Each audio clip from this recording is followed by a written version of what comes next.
As they draw closer and lower the ramps, the German soldiers hiding in the pillboxes prepare to fire. Though not close enough to the shore, Sections 1 and 2 charges out of the boats and into the battlefield, but many are killed instantly.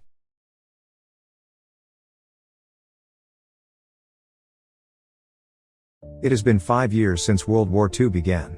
Allied forces had had enough of the Nazi threat and decided to act through a joint strategic operation consisting of 39 military divisions composed of American, British, French, Polish, and Canadian troops. On June 1944, the Normandy landings occurred, codenamed Operation Neptune and known presently as D-Day, the largest seaborne invasion in history. The Normandy coast's target 50-mile stretch was divided into 5 sectors: Utah, Omaha, Gold, Sword, and Juno, which was the responsibility of the 1st Canadian Army and the Royal Canadian Navy.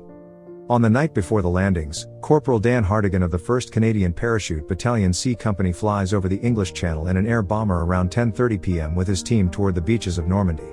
Below them is Lieutenant Bill Grayson of the 3rd Canadian Division's 7th Platoon Company, on board the HMCS Prince David.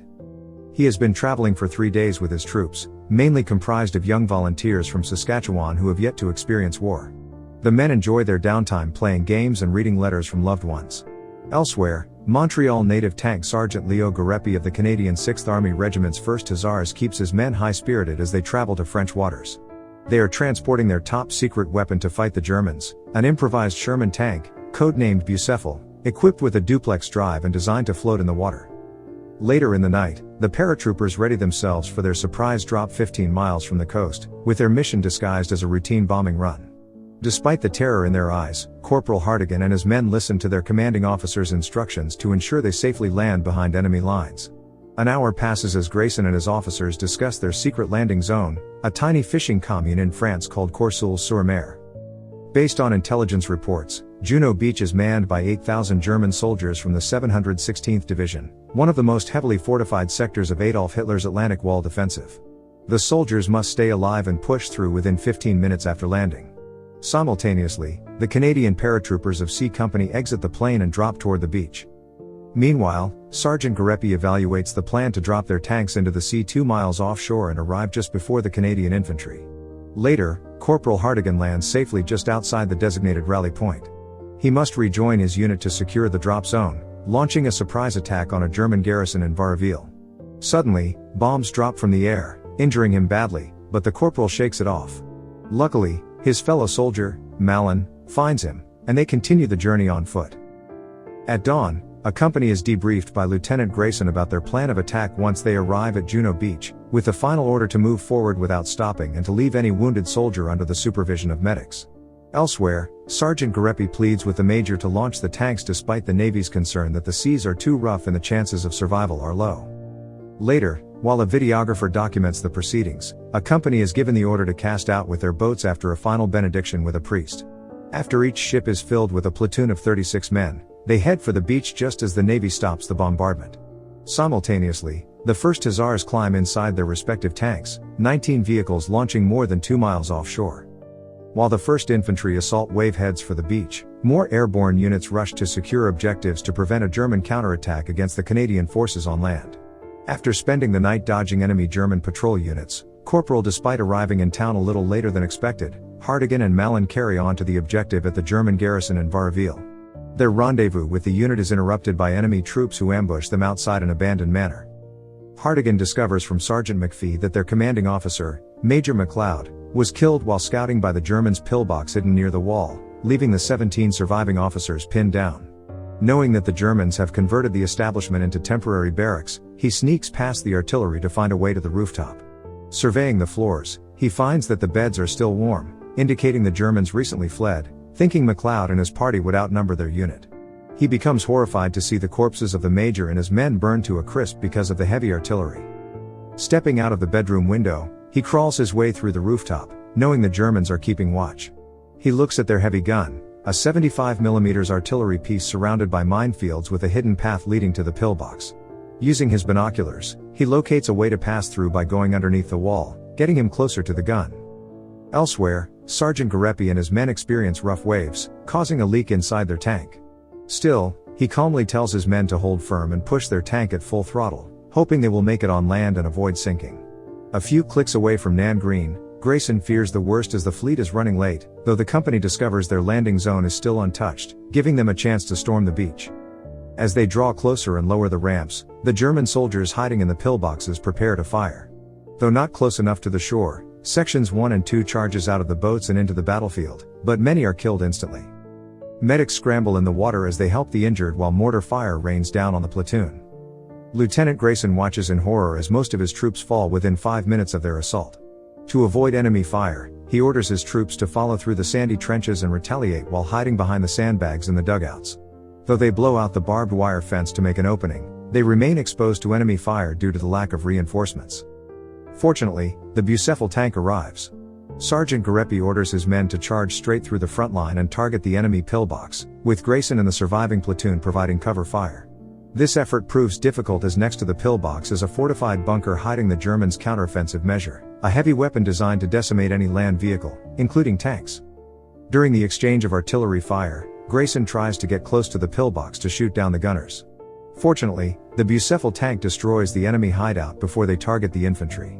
Grayson carefully cuts through the grass to sneak attack the remaining German guards near the bunker. As soon as he gets close enough to the opening, he throws a grenade, killing the occupants, except one who throws a bomb on his feet, only for Grayson to throw it back into the bunker. The brave soldier opens the hatch and climbs underground. Above ground, Sergeant Garepi's tank takes out the rest of the enemy patrols. Shortly after Grayson descends, he carefully surveys the Germans' underground tunnel network, unaware of the dangers awaiting him. While this is happening, thousands more Allied paratroopers drop on the beaches of Normandy, with each division launching an offensive. To ensure the success of the incoming airdrops, Hartigan reports his discovery of the open gap at Varville Gatehouse and requests Sergeant McPhee to send Mallow to the rooftop to signal a firing squad to distract the guards while they crawl underneath. The sergeant is initially dubious of the plan but goes along with it when Hartigan tells him they can eliminate the gunner at a very close range while sneaking. Simultaneously, Grayson overhears some German soldiers in the next room as they scramble to alert their forces on the radio.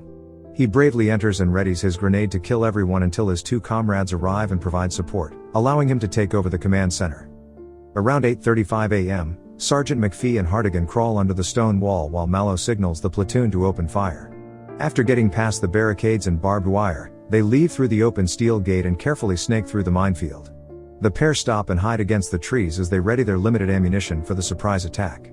They fire the flak onto the gunners caught off guard from the blast while destroying the anti-aircraft gun. With no additional support to aid them, the Germander commander raises his arms, surrendering himself and his platoon to the Canadians. Their outstanding plan helped capture more than 80 prisoners. Soon after, they radioed to the command center using the code word, Blood, which means C Company, the 1st Canadian Parachute Battalion, completed the mission. Meanwhile, at Juno Beach, Sergeant Garepi and the troops drive the Bucephal tank into town and search from house to house for German soldiers. They soon discover the area crawling with snipers. Still, they quickly eliminate them, allowing ground forces to pass through unharmed and proceed with the raid. Later, as dusk draws near, Garepi and his men rest in the French countryside while enjoying the peace and calm in the area. While they relax and smoke, they continually hear the sounds of heavy fire on the beach from a distance. Shortly after, their commanding officer radios the unit, ordering them to rendezvous a mile up road to a crossroads while informing them they are the only surviving tank troop of the 1st Hussars Squadron. Though saddened by the revelation, Garepi orders the men to continue the mission. On the way to the rendezvous point, he learns that snipers had recently eliminated many fellow Canadian troopers from the same unit. Suddenly, while the sergeant peeks out of the tank to locate their path, an unseen sniper fires a bullet at him. One of the soldiers, McGuinness, spots the enemy soldier hiding on the second floor of an abandoned farmhouse across the field. Driven by rage, the sergeant orders the men to approach the house and blast through, even though infantry can quickly be called to hunt down the sniper. Garepi orders to fire with the missile loaded, but McGuinness alerts him of a female civilian exiting the home. Suddenly, the sergeant sees a gun pointing at the tank from the windowsill and rushes inside the farmhouse, despite the woman's plea not to enter. He enters the bedroom and kills the sniper, only to find out she is a 19-year-old German girl taking vengeance for the killing of her fiancé earlier in the day. Sergeant Garepi leaves the house filled with remorse, knowing he must make tough choices to protect his men above anything else. He returns to the tank but says nothing as his comrades inquire about the sniper. At Sector Nan Green of Juno Beach, the infantry successfully clears the area of German soldiers at the cost of many fallen Canadian troops. Later, as C Company herds the captured Nazi soldiers outside the bunker, One of the soldiers, Keynesman, grows angry when he sees two captives smiling and enjoying a cigarette. A fellow officer calms him down before he attempts to shoot. Meanwhile, Grayson is recognized for his bravery in intercepting the bunker. He remarks that the Regina Rifles, with support from the tanks of the 1st Hussars, became the first Allied unit to secure a beach by force on D-Day. Of the 110 soldiers in A Company, only 17 survived the siege. Later, Lieutenant Grayson continues on the objective after inspecting the corpses of his fallen brethren on the beach. For the rest of the day, on June 6, 1944, the Canadian troops pushed further into France than any other Allied army. Almost 1,000 men were killed or wounded of the 16,000 Canadians who landed on D-Day. Those soldiers like Louis Apple Brunning, Harvey Chief Drever, and Sergeant McPhee were killed in action as the war subsided. Hartigan, Garepi, and Grayson survived and lived to tell their story of Canada's role in World War II, along with other veterans in the Canadian Army. Thank you for watching. Subscribe for more videos like this to help the channel out. Have a nice day.